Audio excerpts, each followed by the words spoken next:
A man thinks he's in control when he targets a lone woman, but he's about to learn a shocking truth that will leave him frozen in his tracks. She's not as alone as she seems, and what's lurking in the shadows will make him regret every step he's taken. What is this mysterious presence, and how will it change everything in an instant? Before we get into the story, comment below where in the world you are watching from today. The early summer sun painted long shadows across the dusty village road as Alice stepped off the bus, her backpack slung over one shoulder. The familiar scent of wildflowers and fresh grass filled her lungs. She loved how different it was from the city. No car horns, no crowded sidewalks, just the gentle whisper of wind through trees. Near her grandmother's garden fence, a massive gray form caught her eye. Basher, her grandmother's enormous cat, sat regally observing her arrival. His thick fur gleamed in the morning light as he gave her a slow, deliberate blink of recognition. "There's my sweet girl," her grandmother called from the porch, arms already open wide. Alice rushed into her embrace, breathing in the familiar scent of fresh-baked bread and herbal tea. "I've missed you so much, Grandma," Alice said, squeezing tight. "Oh, we've missed you too, dear. And we have quite a surprise this year." Her grandmother's eyes twinkled with amusement. "Come see our newest family member." As they entered the house, Alice heard a small whimper. There, curled up in a basket near the wood stove, was a tiny gray wolf pup, its fuzzy ears perked up at their entrance. "A wolf?" Alice gasped, kneeling down to get a better look. "How did—" "Basher brought it home," her grandmother explained, shaking her head in wonder. "2 weeks ago I heard him meowing at the door before sunrise. Usually that means he's brought back a mouse or bird. But there he was, carrying this little one ever so gently by the scruff of its neck." Alice watched in amazement as Basher padded over to the basket and settled beside the pup, who immediately snuggled against his thick fur. "I couldn't believe my eyes," her grandmother continued. "In all these years, Basher's never brought home anything alive.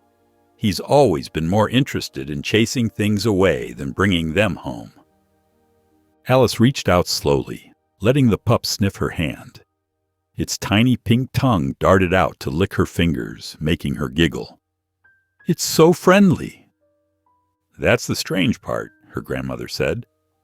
"It was scared of everything at first, except Basher. He's been like a mother to it, keeping it warm, cleaning it, even sharing his food." Later that evening, Alice sat cross-legged on the floor, watching as the pup lapped eagerly from a bowl of milk. Basher lounged nearby, his yellow eyes half closed but alert, supervising the feeding like a protective parent. "What do you think made him do it?" Alice asked, reaching over to scratch behind Basher's ears. The big cat leaned into her touch, purring loudly. "Some things are just meant to be, I suppose," her grandmother replied, settling into her favorite armchair with 2 steaming cups of chamomile tea. "Nature has its own way of bringing unlikely friends together." Alice watched the odd pair, the massive cat and the tiny wolf pup, and felt her heart swell with affection. The pup finished its meal and wobbled over to Basher, curling up against his side. The big cat wrapped his tail protectively around his small charge, and both drifted off to sleep. Golden sunlight streamed through the lace curtains of Alice's small bedroom, painting delicate patterns on her quilted blanket. The cheerful chorus of morning birds mingled with Basher's insistent mewing outside her window, his daily wake-up call that never failed.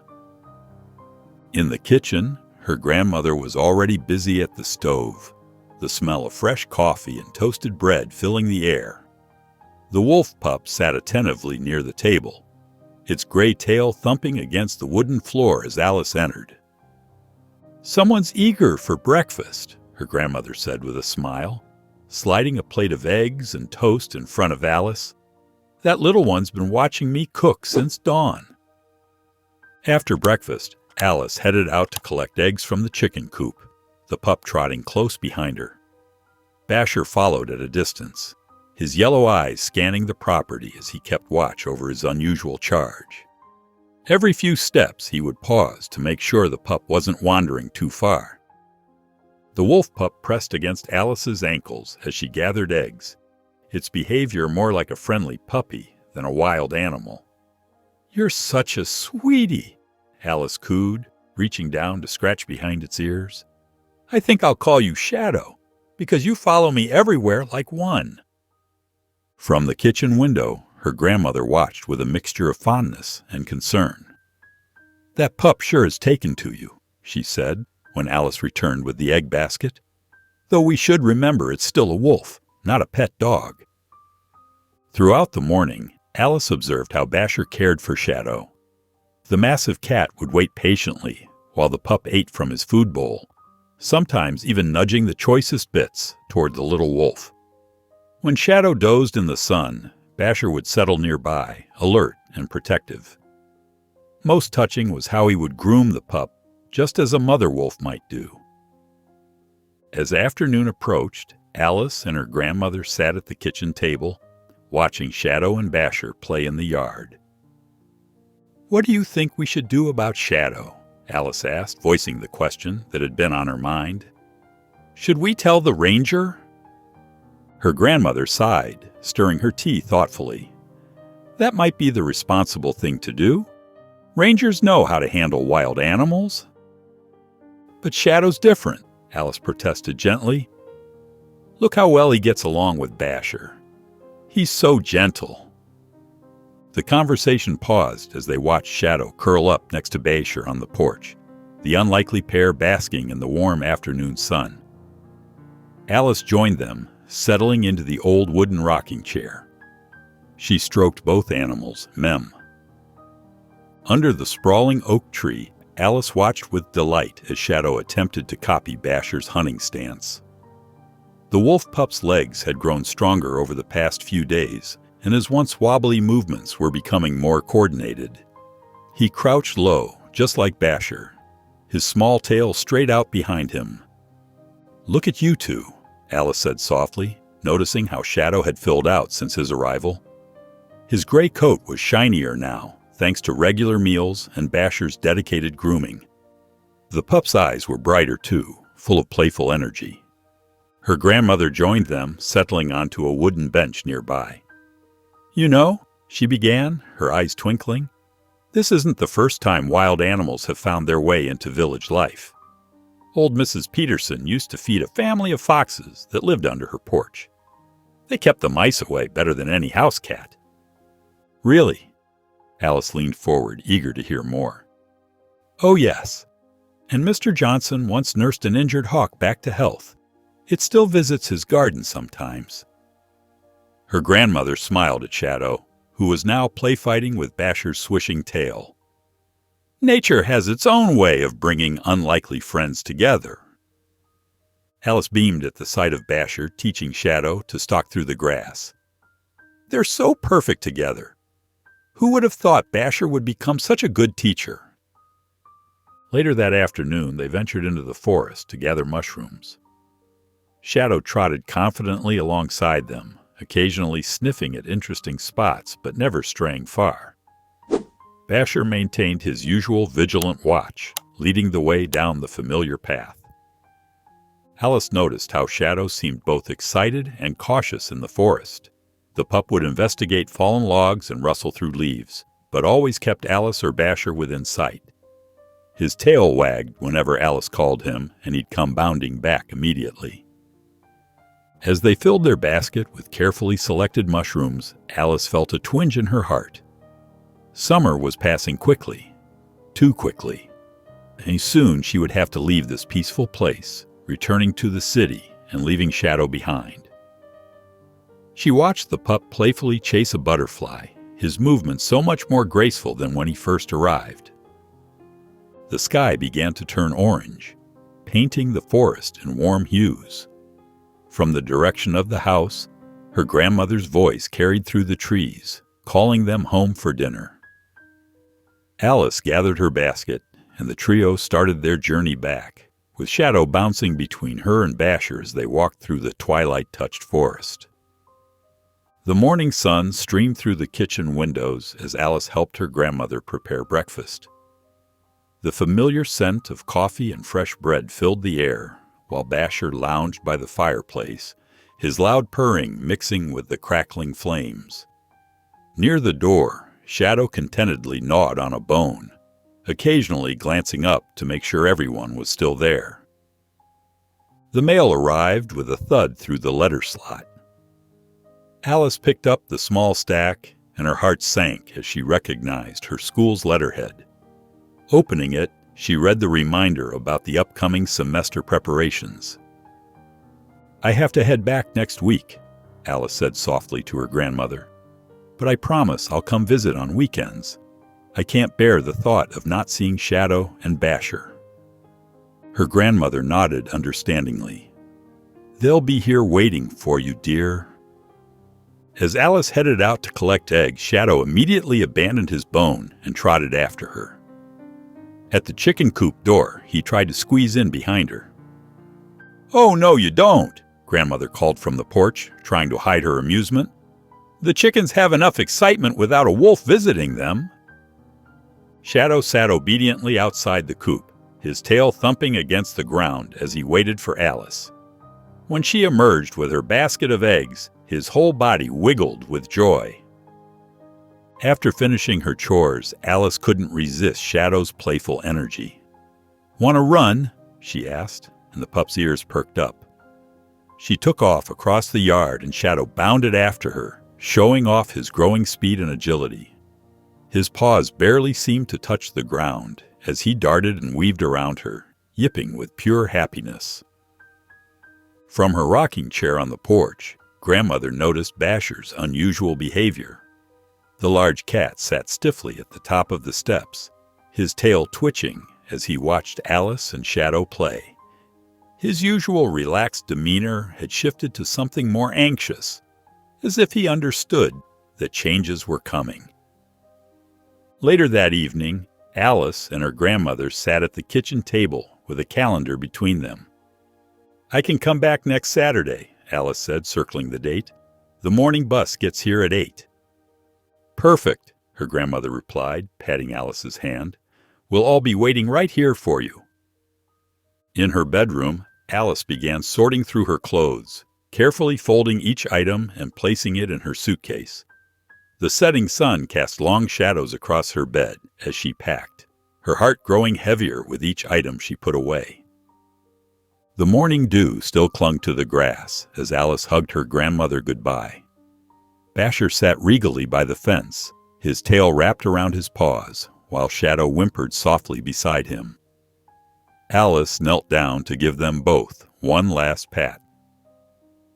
"I'll be back next weekend," she promised, scratching behind Shadow's ears.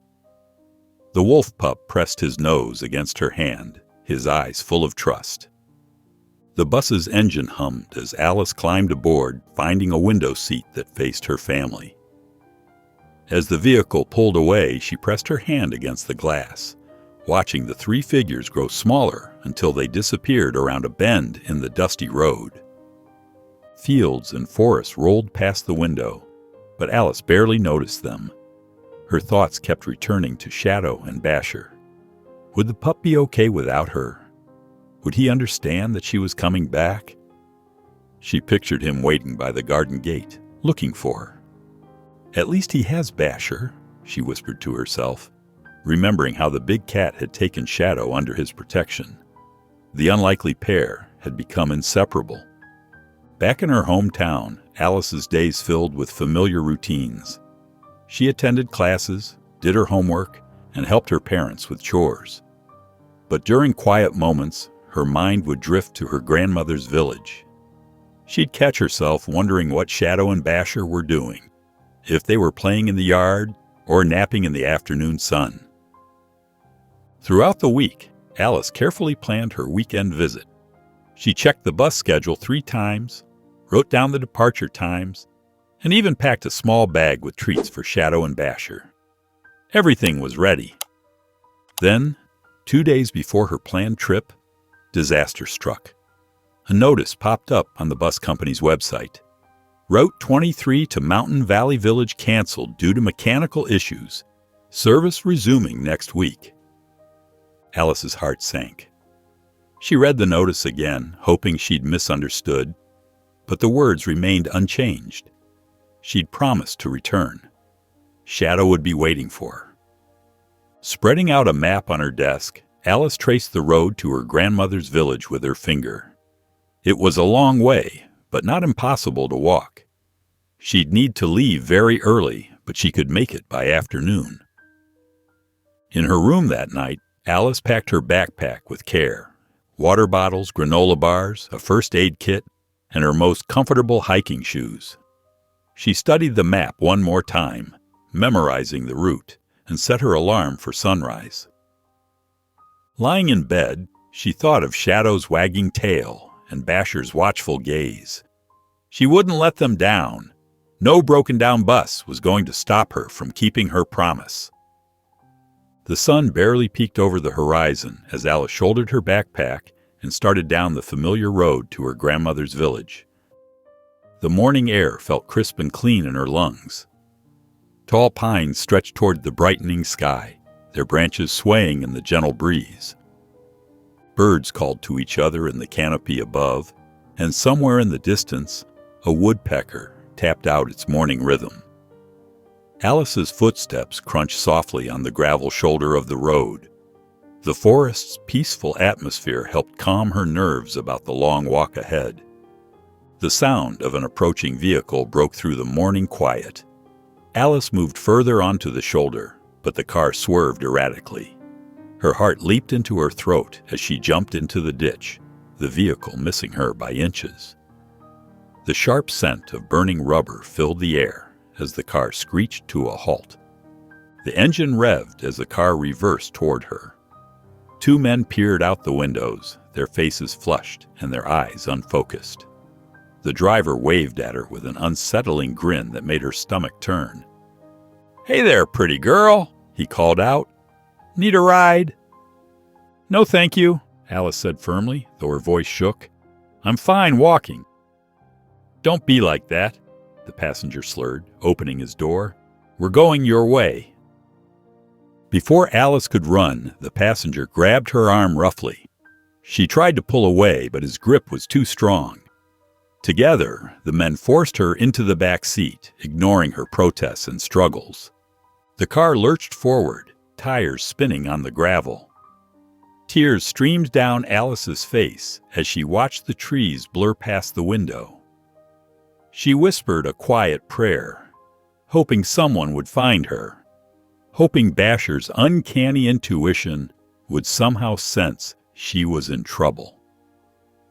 After what felt like hours, but was probably only minutes, the car turned onto a narrow dirt track and stopped in a small clearing.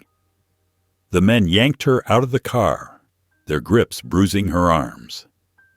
In a surge of desperate courage, Alice raked her fingernails across one man's face. He howled in pain and released her.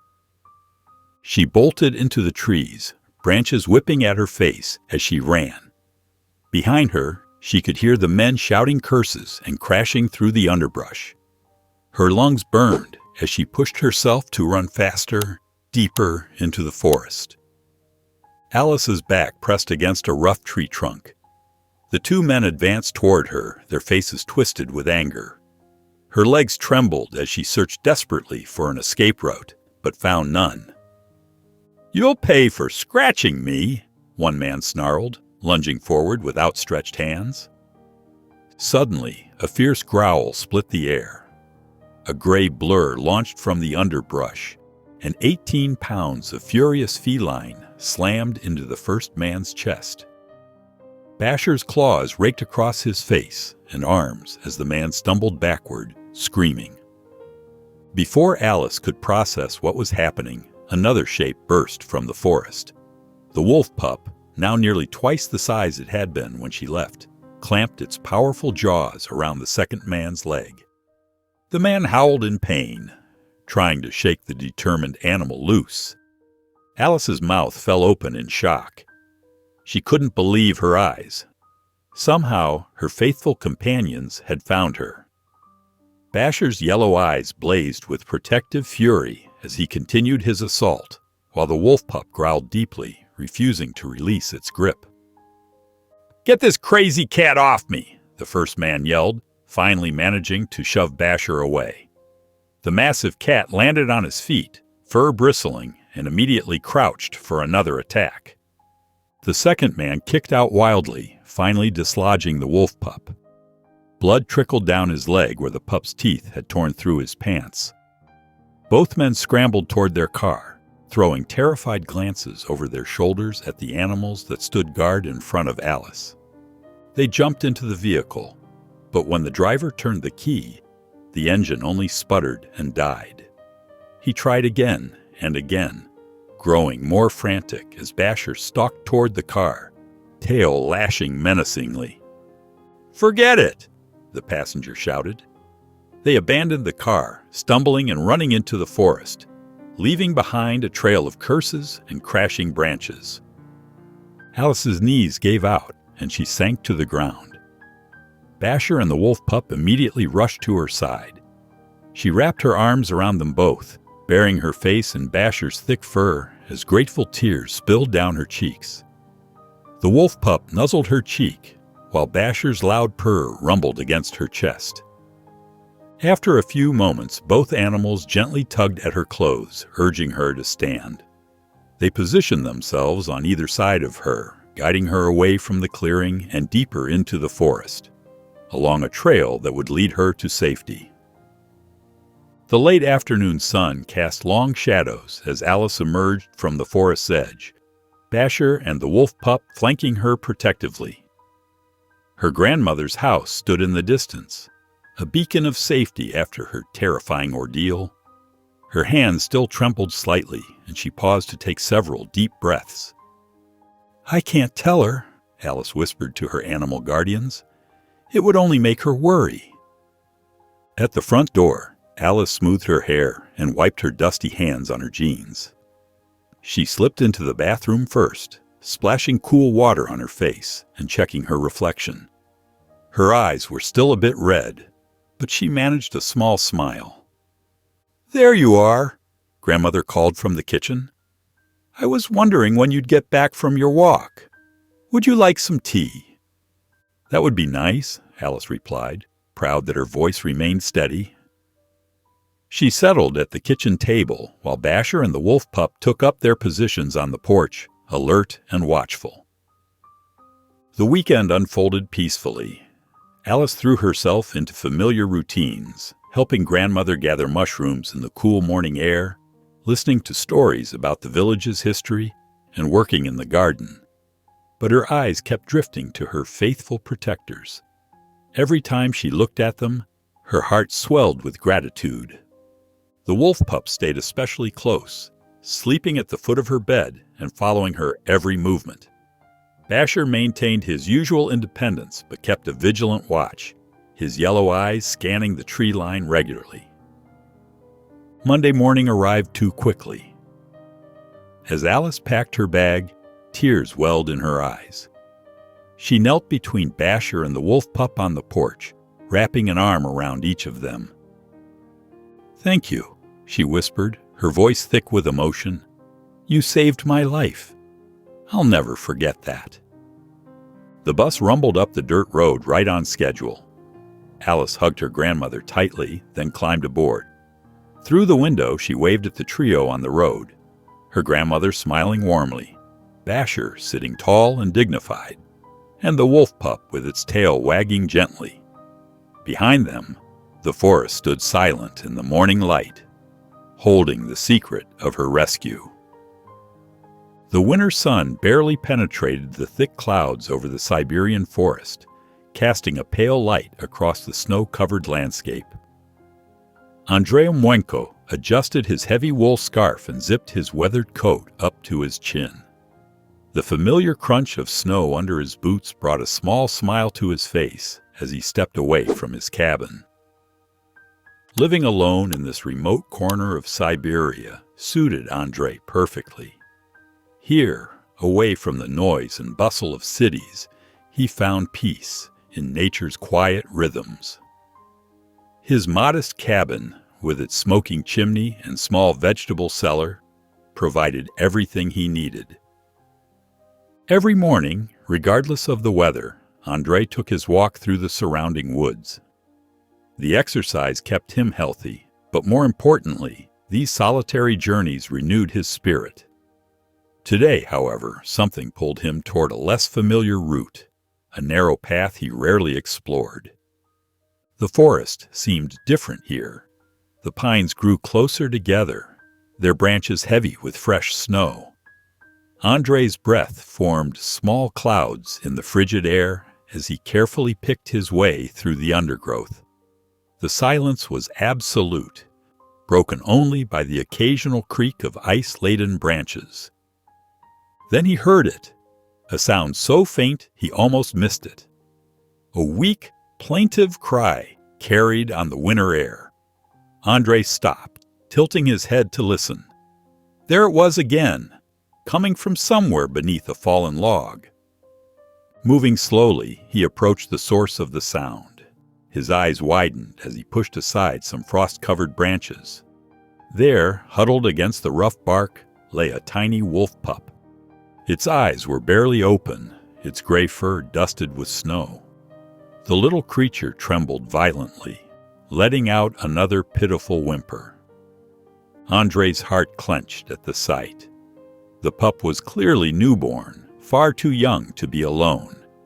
He scanned the area for signs of the mother or the rest of the pack, but found nothing except undisturbed snow. Without hesitation, Andrei carefully reached down and scooped up the shivering bundle. The pup was ice cold, its tiny body fitting easily in his gloved hands. He quickly opened his coat and tucked the wolf pup against his warm chest, zipping the jacket around it. "Hold on, little one," he murmured, already turning back toward his cabin.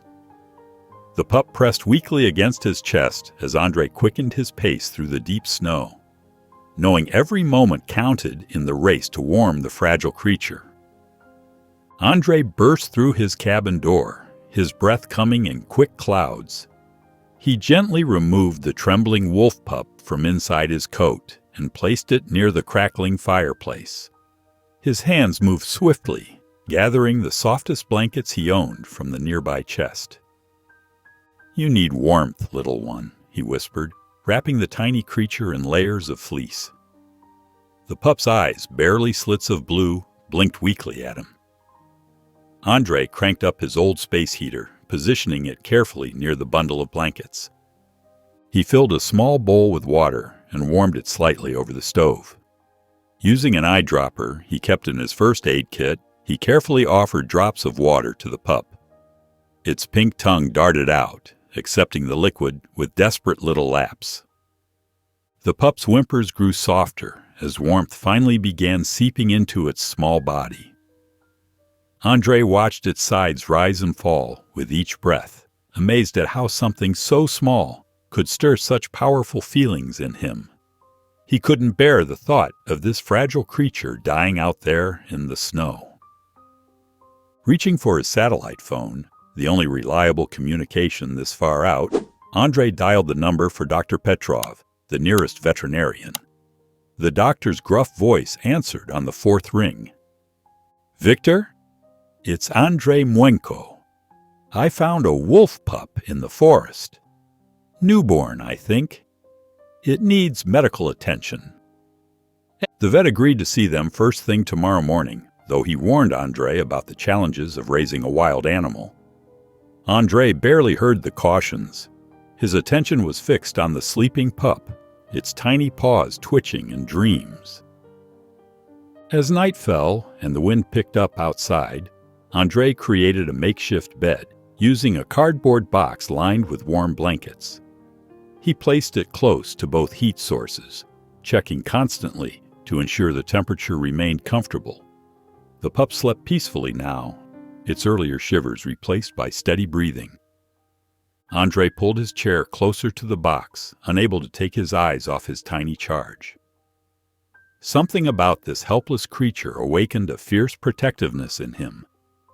He knew his life had changed the moment he heard that first weak cry in the forest. The sun painted the snow-covered landscape in shades of pink and gold as Andre carefully placed the wolf pup in a small carrier lined with warm blankets. He secured it with gentle hands, making sure the tiny creature had enough space to move, but wouldn't get jostled during the drive. His old truck groaned to life in the frigid morning air. The heater sputtered before blowing warm air into the cabin, and Andre kept glancing at the carrier beside him. The roads twisted through the forest like ribbons of ice, forcing him to drive slowly and brake with extra care at each turn. Dr. Petrov's clinic sat on the outskirts of the small town, a modest building with weathered blue shutters. The veterinarian, a stocky man with kind eyes behind wire-rimmed glasses, greeted them at the door. "Let's have a look at this little one," Dr. Petrov said, carefully lifting the pup onto his examination table. His practiced hands moved gently over the tiny body, checking vital signs and overall condition. "Male, probably just a few days old. Temperature is good now, thanks to your quick action." Andre watched anxiously as the vet continued his examination. "Will he be okay?" "Surprisingly healthy considering where you found him. Looks like a large breed puppy, maybe a husky mix. Hard to tell at this age." The vet's hands moved efficiently, checking ears, eyes, and reflexes. No signs of frostbite or serious illness. "I'm calling him Akila," Andre said, reaching out to stroke the pup's soft fur. "I want to keep him." Dr. Petrov nodded thoughtfully. "You'll need proper supplies. Puppy formula is crucial. He's too young for solid food." He wrote out a list of necessities and directed Andre to the clinic's small shop. Andre selected everything carefully: bottles, formula, a soft brush, and a sturdy blue collar that made the pup look even smaller. The vet helped him adjust it, chuckling.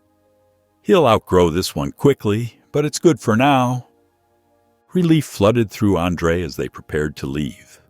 Akila was healthy, and he had everything needed to care for him properly. The pale gray sky promised more snow as Andre tucked the carrier securely in the passenger seat. He hummed softly, feeling a new sense of purpose as he started the drive home. The morning sun streamed through Andre's cabin windows as he measured out another portion of puppy formula. Akila, now 3 times his original size, pranced around Andre's feet with eager anticipation. "Patience, little one," Andre chuckled, though little hardly seemed appropriate anymore. The pup's growth over just a few weeks surprised him daily. Their morning routine had become a comfortable dance. After breakfast, Andre worked on basic commands while Akila bounced around the living room, his tail wagging constantly.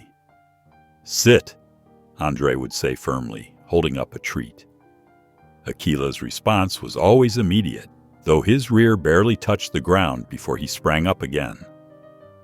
During their short walks in the snowy forest, Andre noticed how Akila moved with surprising grace for such a young pup. His paw prints in the snow seemed unusually large, and his stride showed a natural confidence that made Andre wonder. "That's quite the dog you've got there," his neighbor Pavel remarked one morning, watching Akila bound through the snow.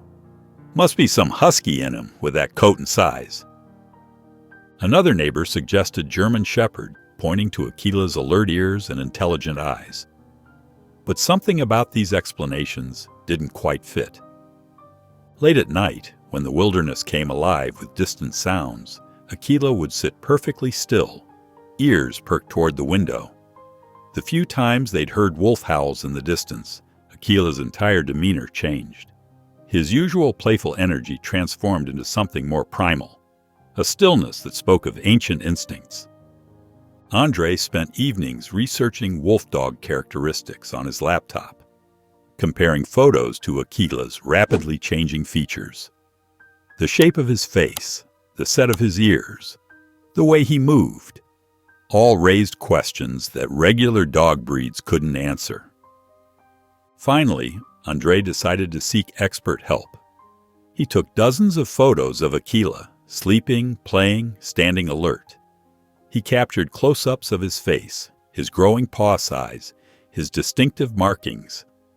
That evening, he sat on his worn leather couch, carefully composing an email to Dr. Sarah Chen, a renowned wildlife specialist.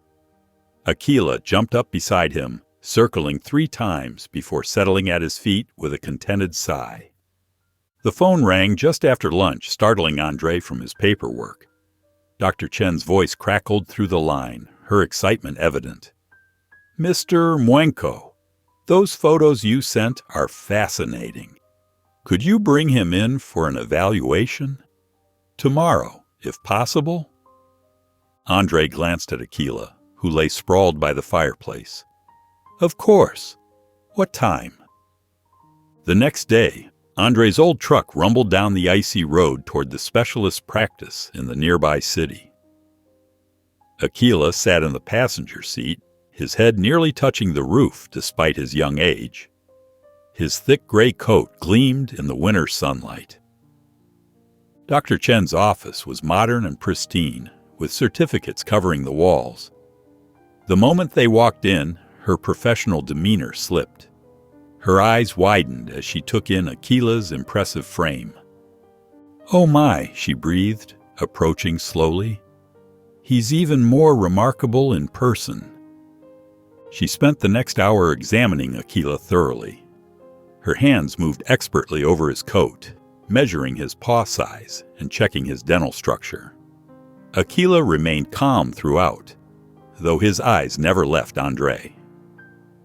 "Mr. Mwenko," Dr. Chen finally said, straightening up, "what you have here isn't a dog or even a wolf-dog hybrid. Aquila is a pure Eurasian gray wolf, Canis lupus lupus, the largest of all canine species." Andre sank into a nearby chair. "A wolf? Are you certain?" "Absolutely. The dentition, skull structure, paw size, and coat patterns are unmistakable." She showed him comparison charts on her tablet. "See these markings? Classic Eurasian gray wolf characteristics." "What should I do?" Andre's voice was barely above a whisper. Should I release him?" Dr. Chen's expression grew serious. "There are significant legal considerations. In most regions, keeping a wild wolf as a pet is strictly regulated, if not outright prohibited. There's also the ethical question, whether it's right to keep a wild animal in domestic conditions." Andre felt his chest tighten as he watched Aquila, who had settled at his feet. The bond between them was undeniable. But was it fair to keep him? "He could be dangerous as he matures," Dr. Chen continued gently. "Wolves require specialized care, extensive space, and proper containment. The liability issues alone." Andre nodded numbly, processing this life-changing information. Outside, snow began to fall in thick flakes as the day faded to dusk. Through the window, he heard the distant howl of wild wolves in the surrounding forest, and for the first time, the sound filled him with uncertainty rather than wonder. Aquila's head tilted at the sound, his ears perking forward, and Andre felt his heart break a little. Was he doing the right thing by keeping this magnificent creature from his true nature? Andre sat at his kitchen table, the soft glow of his phone illuminating his worried face. Message after message played, each from a different zoo director eager to help with Aquila's situation. "Mr. Mwenko, we have excellent facilities. Would be well cared for. Top veterinary care. Spacious enclosure." He pressed delete on the last message and rubbed his temples. The thought of Aquila pacing behind glass walls made his stomach turn.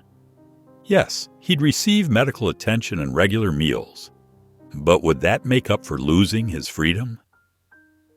His neighbor Victor had suggested another option earlier that day. Just release him back into the forest. That's where he belongs, after all. Andre watched Akela stretched out on the living room rug, peaceful and trusting. Could he really survive in the wild? He'd never learned to hunt properly or interact with a wolf pack. The memory of finding Akela rushed back with startling clarity. The tiny bundle of fur, nearly frozen in the snow. Those first desperate hours by the fire, wondering if the pup would make it through the night. The weeks of bottle feeding, the sleepless nights, the joy of watching him grow stronger each day. "What if you attack someone's sheep?" Andre murmured, reaching down to scratch behind Akela's ears. "Or worse. You've never learned to fear humans. That could be dangerous for everyone." But Azu seemed equally wrong. Andre had seen the wolf exhibits, concrete floors painted to look like forest ground, artificial caves, bored animals pacing endlessly along the same paths. Akela lifted his head and met Andre's gaze. Those amber eyes held such intelligence, such trust. Andre knelt beside him, running his hands through the thick fur. "I promise you," he whispered, "whatever happens, I'll make sure it's what's best for you. Not what's easiest for me or what others want. What's best for you." Outside, darkness settled over the forest. Andre stood at the window, watching moonlight filter through bare branches. Akela's reflection appeared beside him in the glass, a silent guardian. The weight of responsibility pressed down on Andre's shoulders as he considered the impossible choice ahead. 2 weeks after making his decision, Andre wiped sweat from his forehead as he hammered the last post into frozen ground. The new enclosure stretched across his backyard, 8 feet of sturdy fencing designed to keep Akela safe while giving him room to run. "You're really going through with this?" his sister Maria asked, watching from the porch with crossed arms. "A wolf isn't a pet, Andre. What if he turns aggressive?" Andre secured the gate latch before answering. "Akela's different. Come see for yourself." As if hearing his name, Akela trotted over from his spot in the snow. He approached Maria carefully, head lowered in a non-threatening pose. When she remained still, he gently nuzzled her hand. "See?" Andre smiled.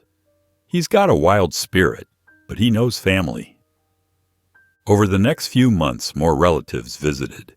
Each time, Akela proved himself gentle and well-behaved. Even Andre's cautious mother eventually relaxed enough to sit on the porch while Akela lounged nearby. One evening, Andre snapped a particularly striking photo of Akela silhouetted against the sunset. On impulse, he posted it online under the username Black Canadian Wolf. The response was immediate and overwhelming. People were fascinated by the magnificent creature and hungry to learn more about wolf conservation. Andre began sharing daily updates, Akela playing in fresh snow, howling at the moon, or simply walking beside him through the enclosed yard. Each post included facts about wild wolves and their importance to the ecosystem. As winter deepened, Akela grew to his full size. His head now reached Andre's chest, and his thick gray coat gleamed with health. Despite his impressive stature, he remained as gentle as ever, padding quietly beside Andre during their daily routines. Standing on his porch that afternoon, Andre watched Akela leap and snap playfully at falling snowflakes. The wolf's joy was contagious, and Andre smiled, knowing he'd made the right choice. They'd found their balance, respecting Akela's wild nature while creating a safe home where both man and wolf could thrive. The phone's sharp ring cut through the peaceful morning silence. Andre reached for it, expecting another routine call about Akela's social media presence. Instead, the voice on the other end belonged to Dr. Elena Petrova, a prominent wildlife biologist. "Your work with Akela is remarkable," she said warmly. "Have you considered expanding your efforts? There are more wolves out there who need help." The suggestion sparked something in Andre's mind. That evening, as Akela lounged near the fireplace, Andre researched wildlife sanctuaries. His social media following had grown substantially. People from around the world followed Akela's story. Why not use that platform for something bigger? Within months, Andre partnered with local conservationists to establish a small sanctuary in Siberia. They focused primarily on wolves, though they never turned away any wild animal in need. The Northern Lights Wildlife Haven took shape on a sprawling property just outside his town. "Look at this little one," Andre said to a group of visiting school children, pointing to a recently rescued wolf pup. "Just like Akela was." The children pressed against the viewing window, fascinated as volunteers bottle-fed the tiny creature. Akela, now fully grown and majestic, walked calmly beside Andre during these educational tours. His presence added credibility to their message. Here was living proof that wolves weren't the monsters of fairy tales. Success stories began to accumulate. A pair of orphaned cubs found in early spring were successfully rehabilitated and released. An injured adult wolf, healed under their care, returned to the wild. Each triumph strengthened their resolve. During one presentation, Andre shared stories he'd heard from around the world, tales of unlikely bonds between humans and wild creatures.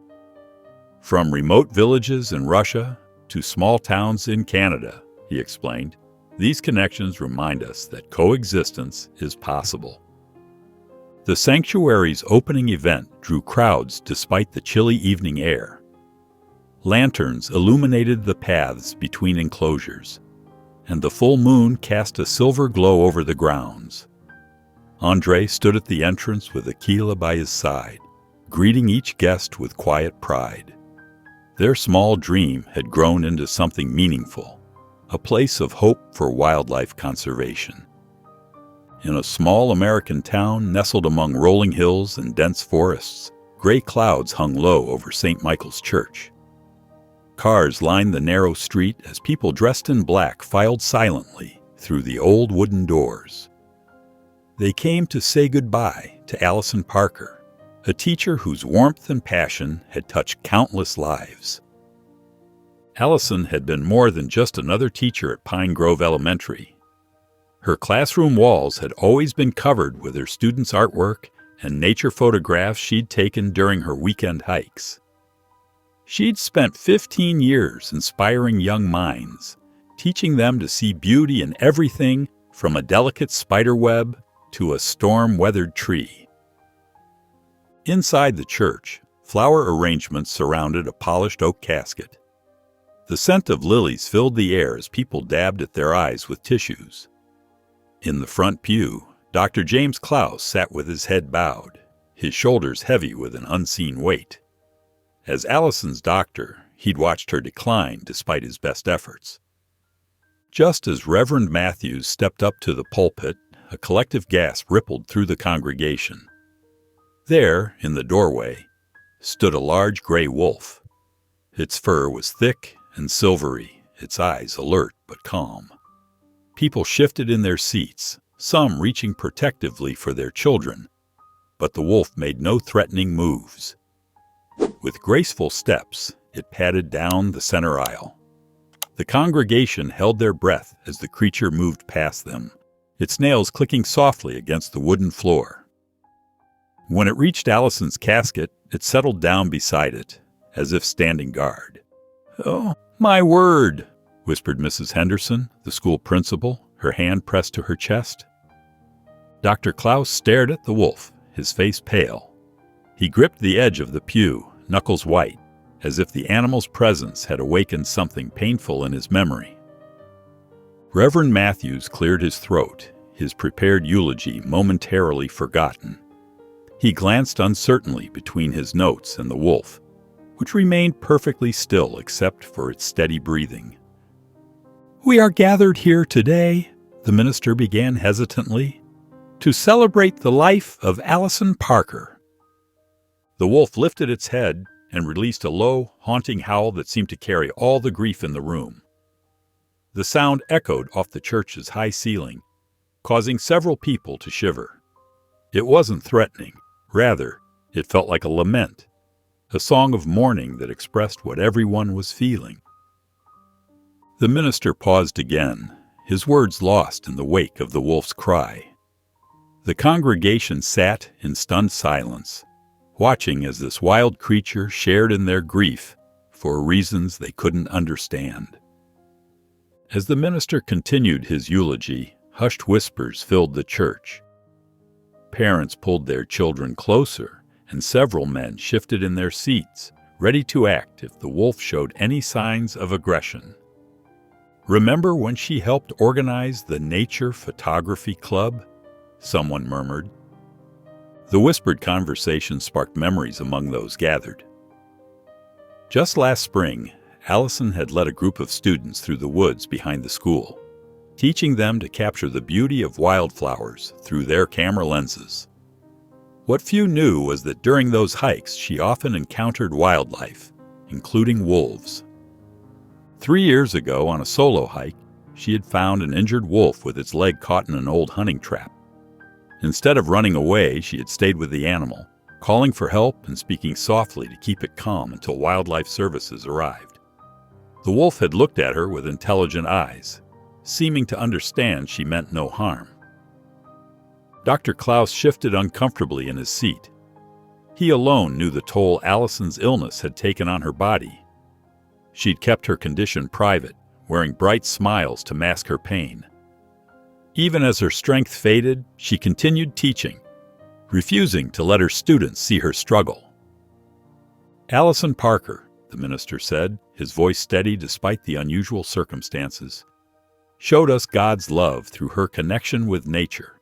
She taught our children to see wonder in the smallest leaf and beauty in the fiercest storm." Suddenly the wolf moved. Its claws scraped against the polished wood of the casket, the sound sharp in the quiet church. Several people cried out in alarm. "Someone needs to do something," a man called from the back. "Call animal control," another voice added. "Please, everyone remain calm," the minister urged, raising his hands. "The animal hasn't shown any aggressive behavior." The wolf continued scratching at the coffin, more insistent now. Its actions seemed deliberate, almost desperate. Dr. Klaus jumped to his feet, his face ashen. "This isn't right," he declared, his voice shaking. "The wolf, it's trying to tell us something." He turned to face the congregation. "Someone needs to call the police, now!" Outside, sirens wailed in the distance, growing louder as they approached the church. The wolf remained fixed in its position, unmoving despite the commotion, its eyes focused intently on Allison's casket. The police cruisers pulled up to the church, their lights flashing against the stained glass windows. 2 officers entered cautiously, hands hovering near their weapons as they spotted the wolf. "Please," Dr. Klaus called out, his voice cracking with urgency. "Don't hurt the wolf. Something's wrong here. Terribly wrong." He rushed toward Allison's casket, his medical training taking over. "We need paramedics in here now." The congregation watched in shocked silence as Dr. Klaus began examining Allison's body. His hands trembled as he checked for vital signs, his face growing increasingly pale. "Dear Lord," the minister began, raising his hands toward heaven, "grant us peace and clarity in this moment of confusion. Help us understand what you are trying to show us through these extraordinary events." Dr. Klaus beckoned the officers closer, speaking in hushed but urgent tones. "There's condensation inside the casket lid," he whispered, "and her skin. It's still showing signs of circulation. These aren't typical post-mortem characteristics." His voice shook as he continued, I think she might still be alive." Gas rippled through the church as his words reached the front pews. People stood up, craning their necks to see what was happening. "How is this possible?" one officer asked, already radioing for emergency medical services. "A cataleptic state," Dr. Klaus explained quickly. "It's rare. but it can mimic death so convincingly that even medical professionals can be fooled. Her condition could have triggered it. The paramedics burst through the church doors minutes later, equipment in hand. They worked swiftly to transfer Allison from the casket to a stretcher, checking her vital signs as they moved. "We've got a faint pulse," one paramedic announced, spurring them into faster action. As they wheeled the stretcher toward the ambulance, the wolf stood perfectly still by the church doors. Its tail swished once, and its penetrating gaze met Dr. Klaus's for just a moment before it turned and trotted away from the scene. The hospital corridor buzzed with activity as medical staff rushed in and out of Allison's room. Machines beeped steadily, monitoring her vital signs while Dr. Klaus stood by her bedside, his face etched with concern and hope. The experimental treatment was showing promise, he explained to the attending physician, running his hand through his graying hair. It was targeting her autoimmune condition effectively, but then, he paused, collecting his thoughts. She caught the flu last week. The combination of her regular medication and the virus must have triggered this cataleptic state. Nurses moved efficiently around them, adjusting IVs and checking readings on the monitors. One of them called out, "Blood pressure rising slightly. That's good." Through the window, Dr. Klaus could see a small crowd gathering in the parking lot below. Some held candles, others simply stood in silent vigil. The news of Allison's miraculous situation had spread quickly through their tight-knit community. "You should have seen her in class," Dr. Klaus said softly to the nurse checking Allison's temperature. Even on her worst days, she'd bring in photographs she'd taken of sunrise over the woods. She'd tell her students that every morning was a gift, a new chance to see beauty in the world. His voice caught slightly. She never let her illness define her. The monitors showed subtle changes, heart rate strengthening, oxygen levels improving. The medical team worked with renewed energy, carefully administering medications to support her body's fight back to consciousness. "Looking better," the attending physician murmured, studying the latest readings. "Her body's responding to treatment." As evening shadows lengthened across the hospital room floor, a small movement caught Dr. Klaus's attention. Allison's fingers twitched ever so slightly against the white hospital sheets. Then, more distinctly, her chest began to rise and fall in a natural rhythm, her first real breath since being rescued from the funeral. "Doctor," a nurse whispered urgently, touching his arm. "Her eyes, they just fluttered." Dr. Klaus grasped Allison's hand gently, unable to hold back the tears that welled up in his eyes. Sunlight streamed through the hospital window as Allison's eyes fluttered open. The sterile white walls and steady beeping of medical equipment slowly came into focus. Dr. Klaus sat beside her bed, his familiar face creased with relief and concern. "What? What happened?" Allison's voice came out as a whisper. Dr. Klaus leaned forward, speaking gently. "Allison, something extraordinary occurred yesterday. We thought—" He paused, choosing his words carefully. "We were at your funeral." Confusion clouded her features. "My funeral? But I'm alive." "Yes, thank goodness. The combination of your flu medication and the experimental treatment caused a death-like state. We nearly—" His voice cracked. "We nearly buried you." The reality of her brush with death hit Allison like a physical blow. Tears welled up in her eyes and spilled down her cheeks. "I was in a coffin?" she asked, her voice trembling. "Something remarkable happened," Dr. Klaus continued. "A wolf appeared at the church. It wouldn't leave your side. Its behavior made us take a closer look, and that's when we realized you were still alive."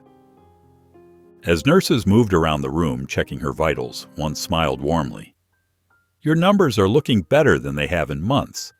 The experimental treatment seems to be working now that we've adjusted your medication." The phone on the bedside table rang. Dr. Klaus answered it, speaking briefly before turning back to Allison. That was the police. They need to officially document your revival. And he glanced at his phone. Several news outlets are requesting interviews about what they're calling the miracle at St. Mary's. Allison shook her head slightly, overwhelmed by it all. The wolf, she said softly. You said there was a wolf? Her mind drifted to her many encounters with wildlife during her nature walks, particularly remembering the injured wolf she had helped years ago. Yes, Dr. Klaus confirmed. It stood guard by your coffin, as if it knew. Allison gazed out the window at the late afternoon sun. I wish I could see it, she whispered. I'd like to thank it somehow. It saved my life. Dr. Klaus squeezed her hand gently. Rest now. You've been through quite an ordeal. She turned back to him, eyes filled with gratitude. Thank you, Doctor, for not giving up on me. Through the window, the autumn sun cast long shadows across the hospital grounds as Allison contemplated the mysterious wolf that had intervened in her fate. The autumn breeze rustled through the trees as Sarah, one of Allison's closest friends, pulled into the driveway of Allison's modest home. A small crowd had gathered on the front lawn, students, neighbors, and fellow teachers holding welcome home signs and bouquets of wildflowers.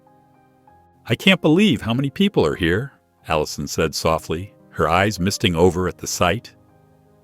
As she stepped out of the car, gentle murmurs rippled through the crowd. Some called her name, while others simply stared in wonder. A former student, Emily, broke from the group and rushed forward to give her a careful hug.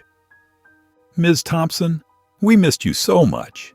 Everyone's talking about what happened at the church, Emily said, her eyes wide with curiosity.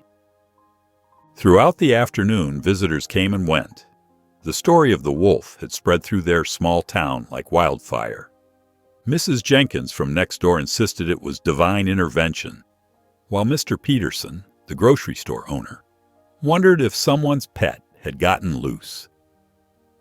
Dr. Klaus arrived as the sun began to set, carrying his medical bag. How are you feeling? He asked, checking her vital signs with practiced efficiency.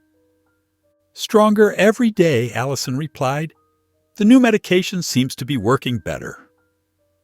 We'll keep monitoring you closely, he assured her, but I'm optimistic about your recovery. After he left, Allison sat on her porch swing, watching the golden light fade between the trees.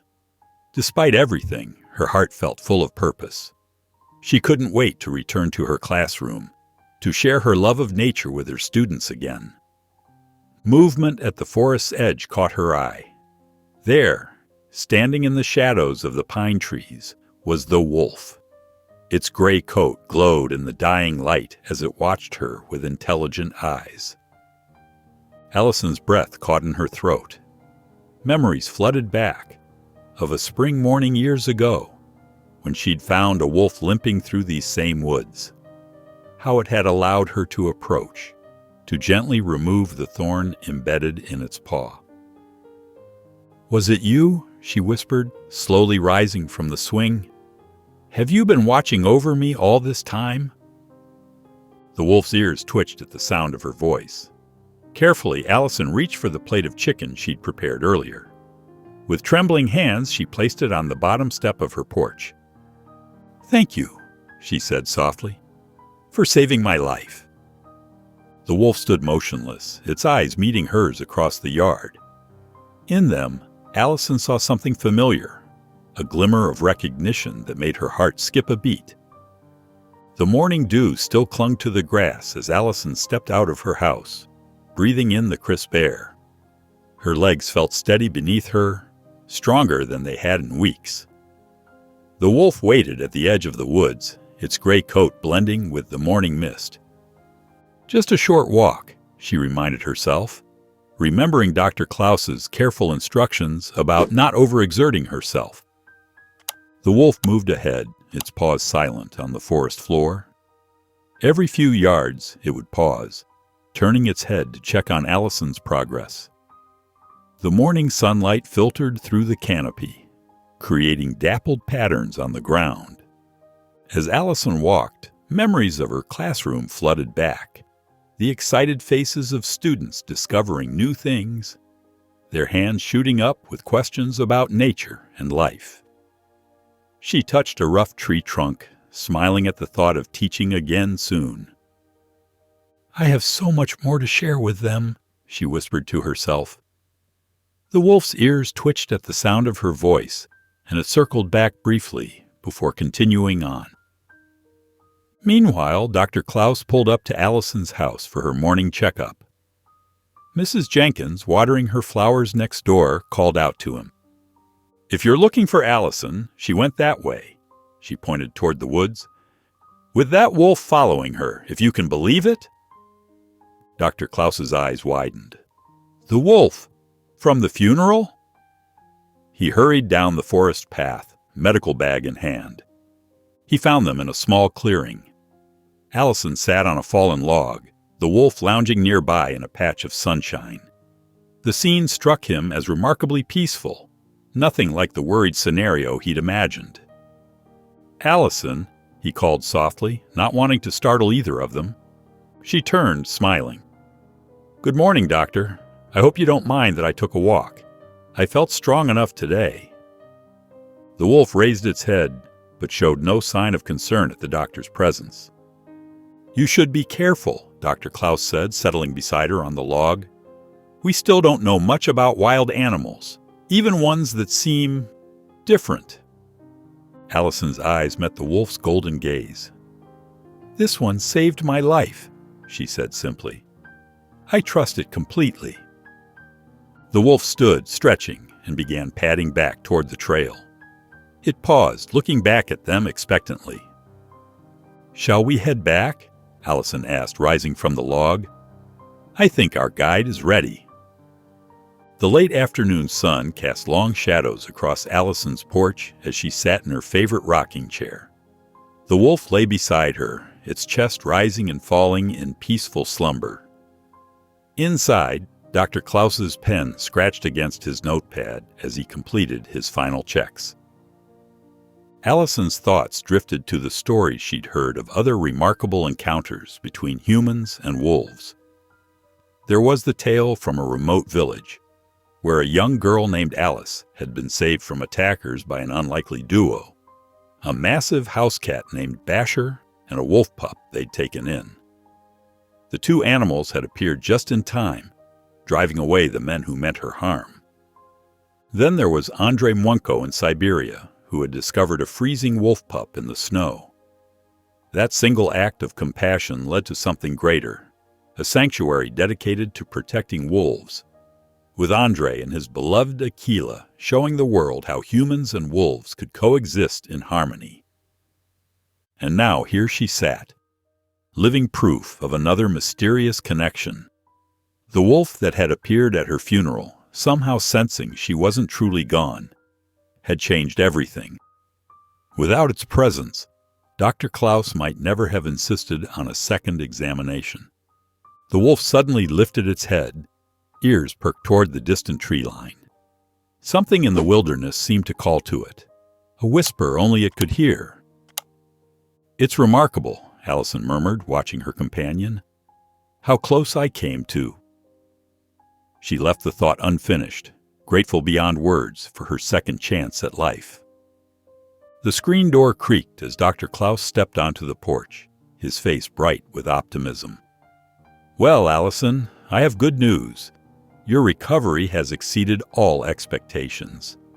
Your vital signs are strong, and your body has shown incredible resilience.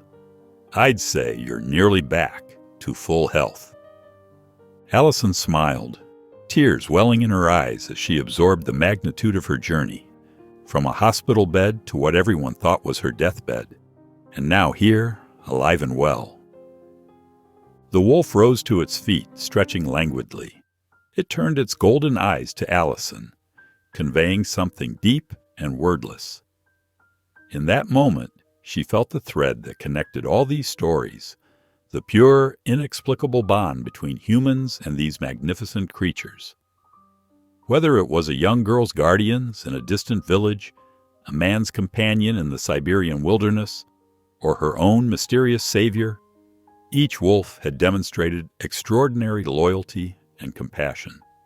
The wolf padded to the edge of the porch, paused, and looked back at Allison one final time. Then, with graceful strides, it trotted toward the forest's edge. Allison watched it go, tears flowing freely now. Her fingers wrapped around the small wooden wolf carving a student had given her, its smooth surface warm against her palm. As the sun painted the sky in brilliant oranges and pinks, a peaceful quiet settled over the trees. If you enjoyed the story of Allison, I handpicked this next story that you will enjoy. Please don't miss this one. Click here to watch it.